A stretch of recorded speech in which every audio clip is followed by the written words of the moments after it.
Hello, ladies and gentlemen, and welcome to the REC podcast, brought to you by REC Comics and Collectibles.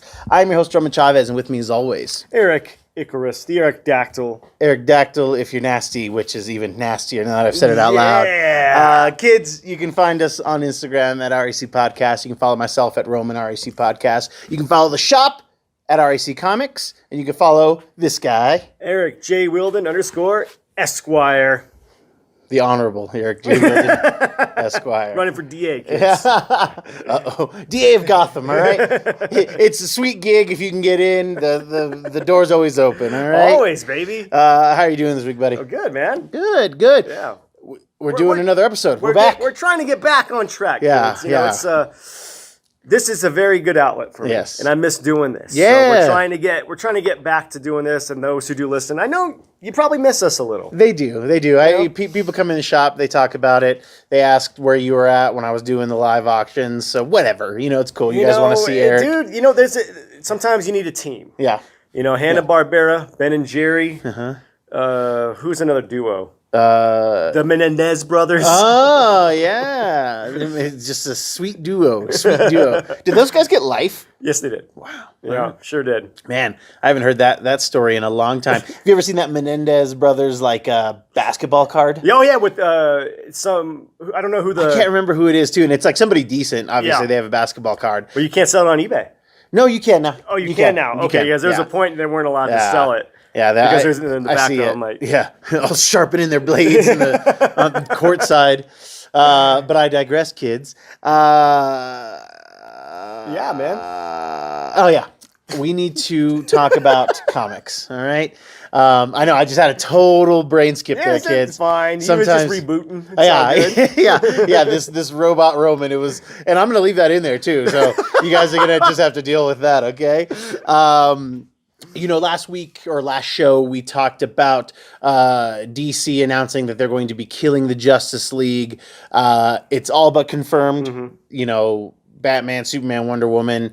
And I mean, they're going to be canceling a bunch of titles. So this is going to be them, just they were throwing a lot of spaghetti at the wall. They're spending a lot of money. I mean, I'm ordering very little and still putting a lot of stuff in the back. So they're just not doing too well. They're doing a very solid gimmick with their $1 upcharge on their variant cardstock covers, which is really, really cool. That's cool.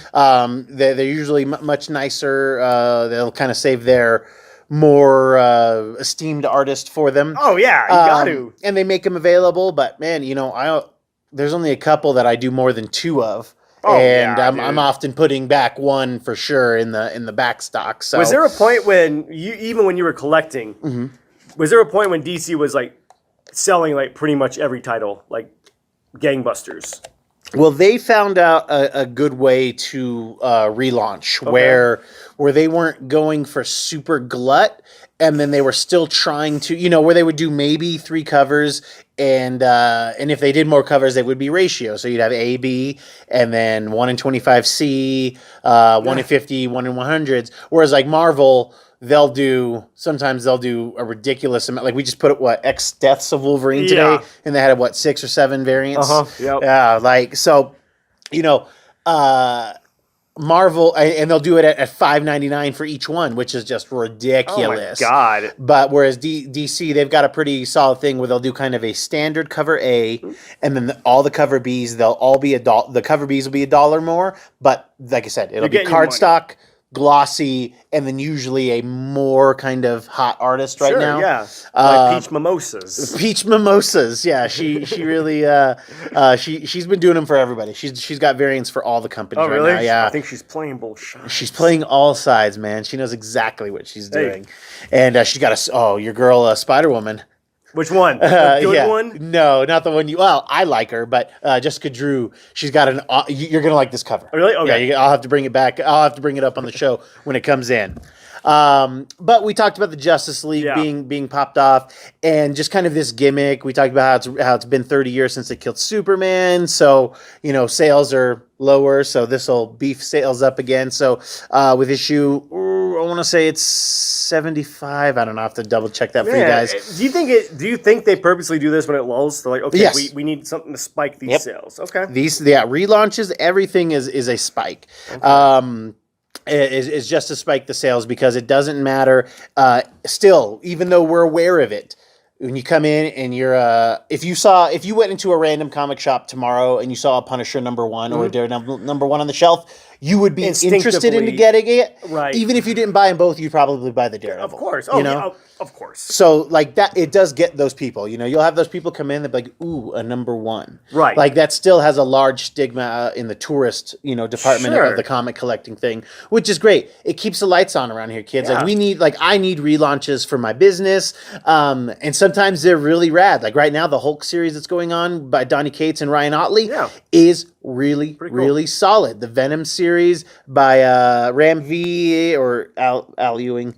Either way, sorry, I'm really paying attention to that Hulk series right now. It's pretty cool. But they're doing some cool stuff. And the thing is, they're introducing a lot of new characters. Right. Because mark my words, kids, we are seeing this renaissance of the hero, where we've been getting the same heroes for 80 years. Miles and Gwen and Silk even and Robbins and all of this stuff. We're going to be seeing the next echelon. And even if it doesn't hit right now, when our kids are older, it may be a big deal, and it may be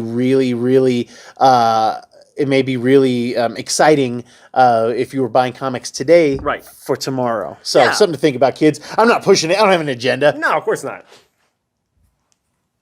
But I think that's, I think relaunches can be really, really well done.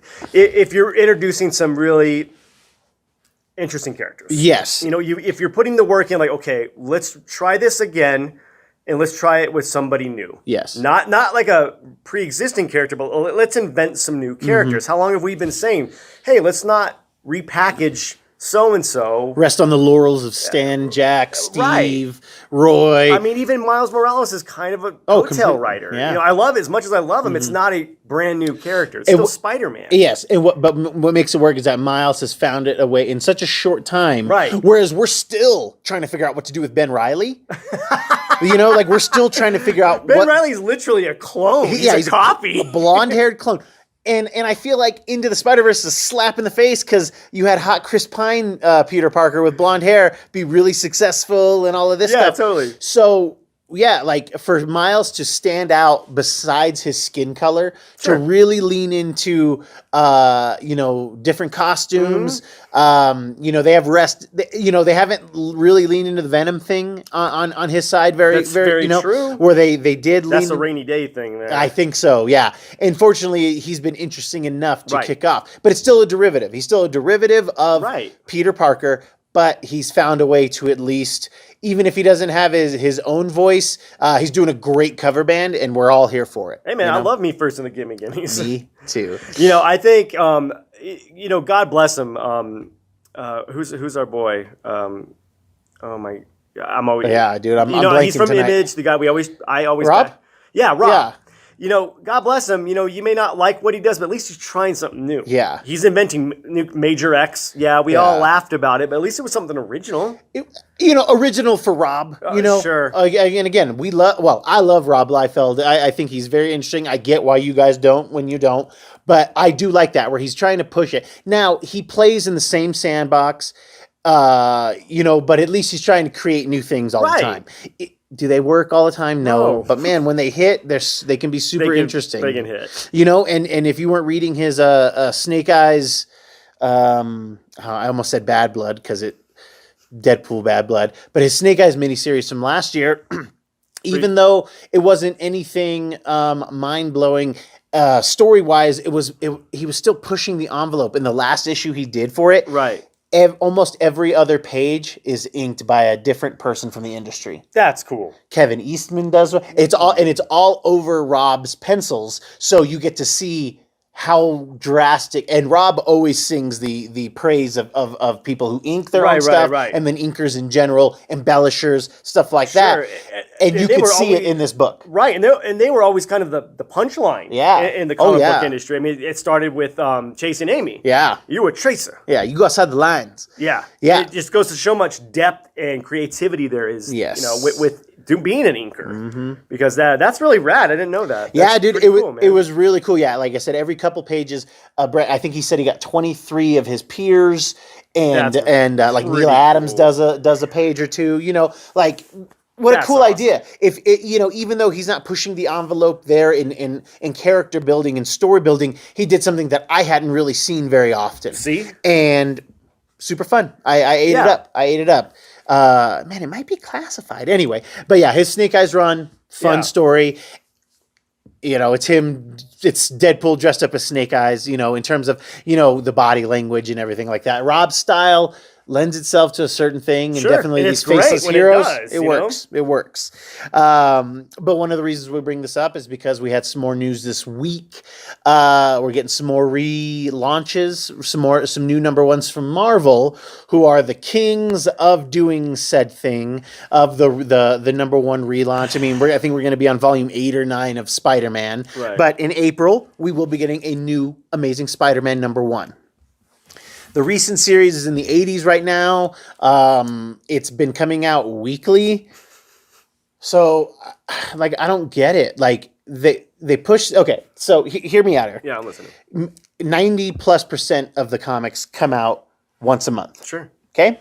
So, if you're doing Spider-Man and Batman and X-Men, and you're having them come out every week, aren't you just diluting your brand? Yes. Wouldn't you... Like, you could, obviously, technically in a year, right? You would have 4 years worth of story. Yeah. there. Like, wouldn't you prefer to have 4 years worth of story? Unless it was going to tie into something a little more spectacular, pardon the pun, but it's not.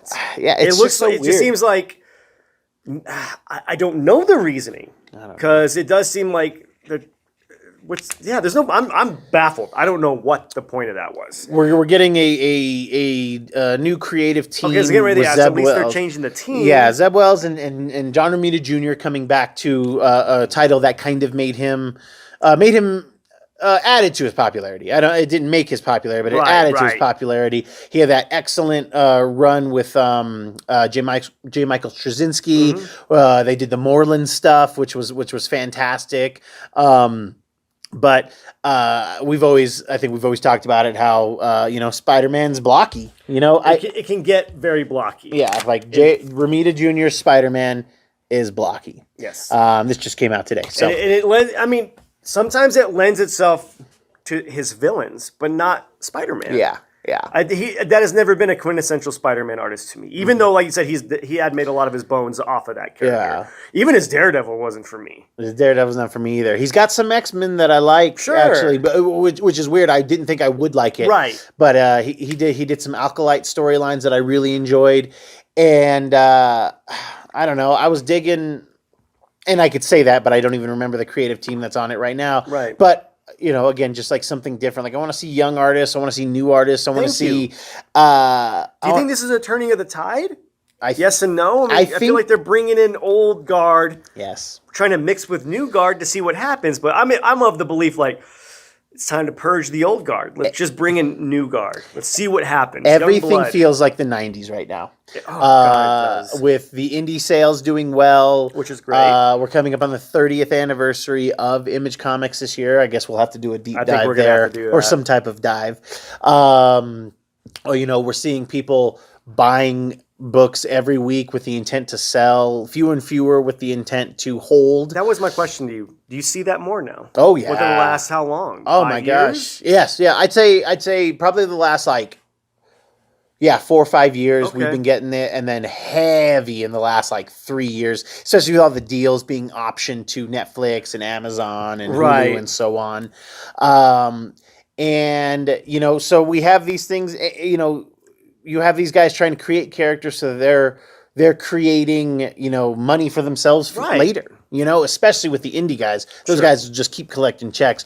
Whereas with Marvel, they get a pat on the back and first dibs at the buffet sometimes. But, it's just weird to do this. Almost, I should tell. I can't tell this story. I forgot to tell you this. It's about one of the people I interviewed off camera. I'll tell you about it off camera. But it's something about Marvel. I wish I could tell it. Because we also have Daredevil relaunching in June, where Chip Zdarsky, I can't remember how you say his last name, Zdarsky, had a very, very strong Daredevil run where he, spoilers kids, turned Elektra into Daredevil for quite some time. She's still currently Daredevil, but it sounds like we're going to get this relaunch in June, but he's coming back. So why not just do issue, I think the last series ended on 36. Like, why not just do issue 37? Because it's the same creative team. Same creative. I don't know if the artist is the same, Marco. But it's the same writer. Marco Cicchetto. Sorry. But yeah, same writer. So, a lot of the ideas are going to come from that. Right. So why reboot it? I don't know. Maybe it has something to do with the rebranding or rebooting of Spider-Man.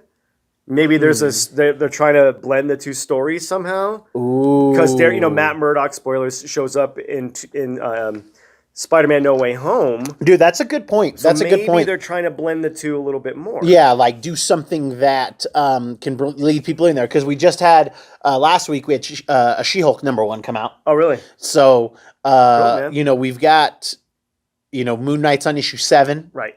So we do have, we have a lot of this Disney Plus related stuff being relaunched right now. Right. And I'm sorry, kids, I'm slow. I'm late to the dance on that. I really wasn't. I think I might have mentioned it, but I really didn't connect those dots strongly until you just said it with this Daredevil relaunch. Totally. Okay. Oh no, I just threw that out there because I was floundering. And I need to find you some stuff because they're kind of doing this stuff in comics right now with a Kingpin's Thunderbolts. Oh, yeah. Okay, that is, again, I'm such a hypocrite because I'm all, give me something new, but then the second you say Kingpin, Thunderbolts, I'm like, I'm in. And I mean, and the reason it came to mind is because we just, again, spoilers kids, we just saw Kingpin on Hawkeye. Yes. So, it seems like they're trying to put a lot of these characters front and center. I mean, right now, right. I don't know what the plan is here, but I mean, Alfred Molina reprised his role as Doc Ock, and we have a Superior Force miniseries going on where you have Doc Ocks from different universes like teaming up. Right. So, I guess they're trying to bring in a lot of the MCU stuff, which I guess they have been for years. Yeah. But they're it seems being like more it's deliberate. more of a brand now. They're being more deliberate with it right now. Yeah. But what do you think about? So, would you prefer that we be on issue? I think with this relaunch of Spider-Man, we're going to be into the 900s at some point. So, and this is a problem, kids, for you who don't collect comics. Oh yeah. So they'll relaunch. Okay. Yep. And then we'll start off at a #1, and then by like number 27, they'll be like, going back to original numbering. And then it'll be like milestone issue 850. So it'll jump from like 27 to 850. And it's super confusing as a collector. When I was sorting his books, oh my God. Yeah. Oh, I was so mad because I thought I was doing a good job. He's like, oh, no. This goes all the way back. Yeah, I'm like, wait a minute, what? It's so frustrating. And a lot of comic book people are, have some OCD tendencies. I'm less like that. I'm a messy collector, but even that messes with me. And it's like, I wouldn't mind. Like, I would not mind if you restarted every year in January. Sure. #1 in January. So, hey, so we're on volume, whatever. Yeah. And then we have a new 12-issue volume. It would then satisfy your need, but let's just either get rid of original numbering or just stick with original numbering. That's what I would like to prefer. Either go to original 1 million numbering. or go to 1 million, issue 1, volume 1 million. Yeah. Because when DC did the New 52, they ruined their run on a bunch of them, right? On a bunch of them, yeah. Like they had, Detective was now. I guess Detective and Action have had a couple restarts at #1, but it wasn't so drastic. It had been a long time since they had one, and then they ultimately went back to it. Right. So and it was something that didn't even stick. Yeah. I mean, it was something that kind of fizzled out. Yes. To do something so massive, to have such a drastic change, and then just to renege on it, like, I mean, they had to see the writing on the wall. I mean, they were hyping. How long were they hyping up New 52? Countdown. Yeah. To New 52, Yeah. right? Yeah. And then everyone was so hyped, and it just kind of was. Again, it wasn't bad. Did good sales, and Batman was good. Yeah, Green Lantern of course, was all right. course. But like yeah. the big flagship hero sucked. Superman's story was terrible, dude. I didn't care for that one at all, man. Wonder Woman was cool, but it was just way different than they had done Wonder Woman in the past, so it lost a lot of people. Right. But right now DC is canceling. I believe they're canceling Wonder Girl, Joker, Newbie. Newbie. How do you say her? Nubian? Oh yeah, Nubia and the Amazons is not going to continue. They're going to finish the miniseries, but that's it. But our girl Joelle Jones is doing Wonder Girl, and they're not going to give her. I know it stinks, such a bummer, man. I hope she. I'm trying to think because she did the Lady Killers. She did. She did Lady Killers. Awesome. I'm trying to think of. I can't I'm think of any of her other stuff. Been optioned yet. I think it has been optioned. It has been optioned. Yeah, I think it has been optioned. It's just quiet right now. Ah. It's one of those things where they were, just buying up everything that has promise right. just so nobody else can have it. Yeah. So, I don't know. But yeah, we've got some drastic things happening in the Marvel universe and in the DC universe. In the indie world too. In the indie world all the time, but at least with the indie world, you're getting something weird. Yes. I would love to see Image or Boom create a superhero world in which they could make indie superheroes go in and out of that world where they can do things, so that they can establish and they can have an established universe, right, where anybody can come play within these like indie confines. Sure. Where it's like, okay, if you want to leave, if you want to take your character and go, because they're in this universe, maybe there's some moratorium on it to where like, hey, we've got a story that we're using them for, but as soon as that's done, go off and do what you need to do. Right. But it would be cool to see that, because they don't often like cross over, Invincible and Spawn and, they've done a few of those crossovers, but they all still reside in their own universe. Right. They make it like such a big deal that they're crossing over. It's an awkward crossover. There you go. It's an awkward crossover. Right. It's strange because, it's funny because Marvel and DC have one character that they own together. Do you know who it is? Hold on. One character that they own together. 50. They own him. It's a guy? It's a guy. Space or Earth? Earthbound. Earthbound.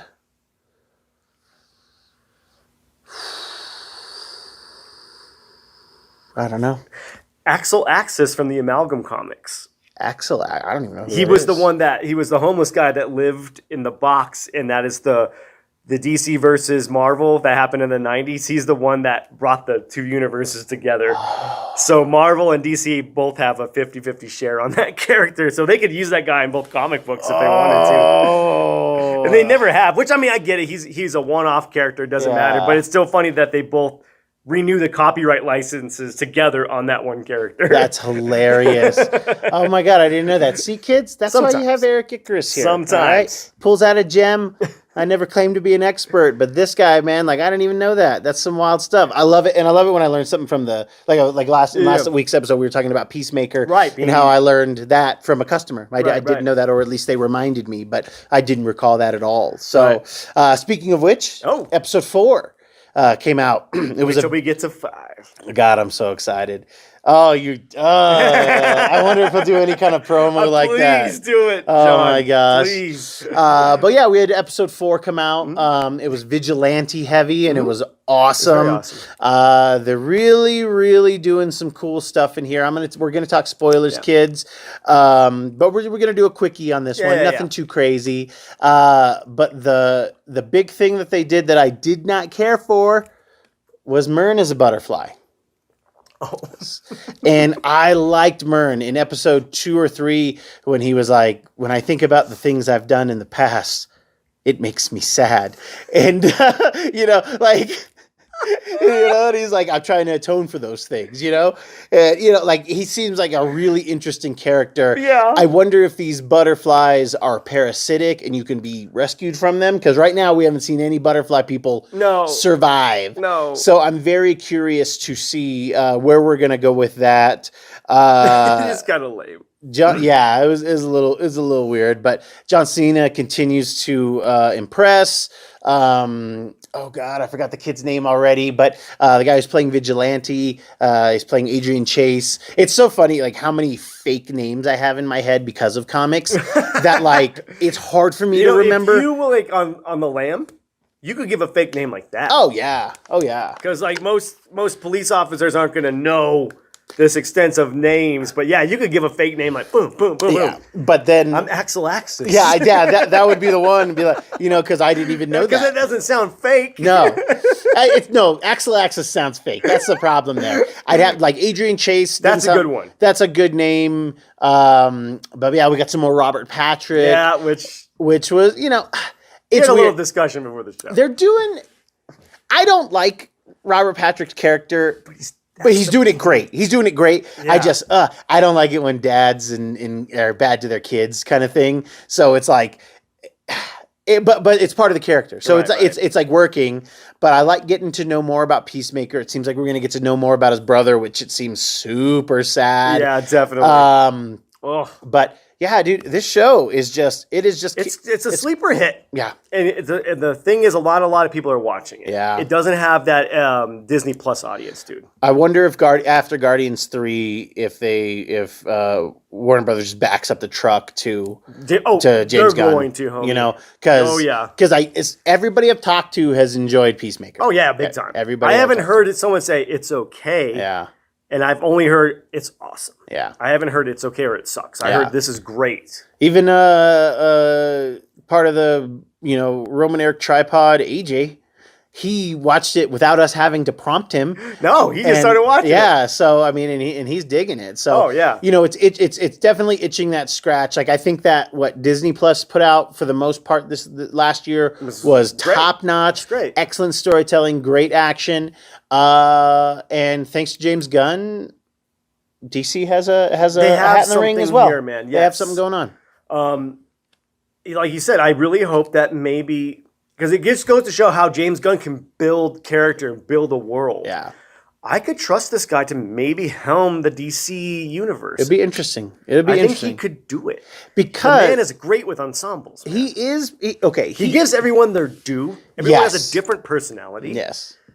But I'll still stand by it. Like, while I enjoy Volume 2, for me, it's a big step down compared to the first one. It is. Was it because of expectations, or definitely legitimately like this isn't as good? For me, it's both. Yeah, my expectations were very high, and then even upon there have been movies where I've rewatched the movie twice in the last year, but and it's good. It's just when you watch one still hits great. It does. It still hits hard. It's so good. Yeah, it does. So because I think part of it's because no one was expecting it. No, I was just excited to be able to see some of these characters. Like Drax was the one I was most excited for definitely. because in the 90s, Drax was a big deal.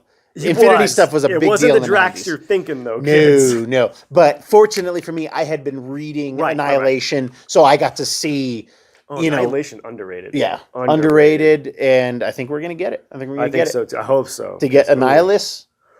So. Oh yeah, if you haven't read Annihilation, I always forget who. It's a bunch of people, yeah, and then it's got a bunch of. Starlin does some of it, and it's so good. Yeah, because it's got a bunch of miniseries. It's got an excellent Silver Surfer. Nova is the Nova's man. Great. This new Guardians iteration, like this version of the Guardians comes from Annihilation. Yeah, that's right. The only thing we're missing is the female Quasar. That they had come on later. With a rad sword. I will take female Quasar over Wendell any day. Yeah, that is the one thing I'm like, please don't give us Wendell. What's Wendell's last name? I don't remember. There's a football player named Wendell Smallwood, and that's all I can think about in my head. But yeah, the 90s, the 70s are killing it right now for the Marvel stuff, and the 90s aren't far behind. I don't think. No, because I'm trying to think of massive things in the 80s, which obviously there are many. Secret Wars, obviously Secret War, yeah, but I'm gonna have to compile. Ooh, we should do that. We should do a list of like our favorite characters from the 60s, 70s, 80s. We got show ideas, kids. We got show ideas. This is how it actually redo it, actually. But tell you what, let's put a bow on Peacemaker. We have some things to talk about. Yes. If you're not watching, kids, get it. It's good. Yep. Sounds like we have some show ideas that we need to work on. So if you like what we're doing, please hit that subscribe button. Comment below. Let us know what you've been thinking about the shows. What do you think about these reboots?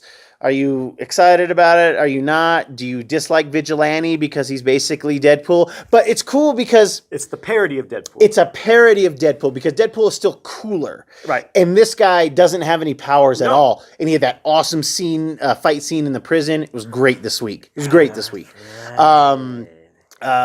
In the House of Pain. In the House of Pain, man. There's no one home in my House of Pain. All right?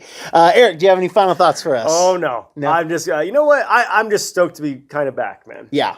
You know, I'm not going to lie. I wasn't giving y'all my all the last few months. Yeah. But I feel great now, kids. Good. I'm back with my brother. We're trying to give you the best. Okay? Yeah. We got some good stuff, and it's nice to have fun stuff to chat about, too. You know? And you can say it, Eric. You can say Eternals was so bad for you that it depressed you. It put you in a spiral, kids. All right, kids. Thank you guys for watching. Thank you for listening. I have been your host, Roman Chavez. I'm still Erik Icarus. And we will catch you on the next podcast.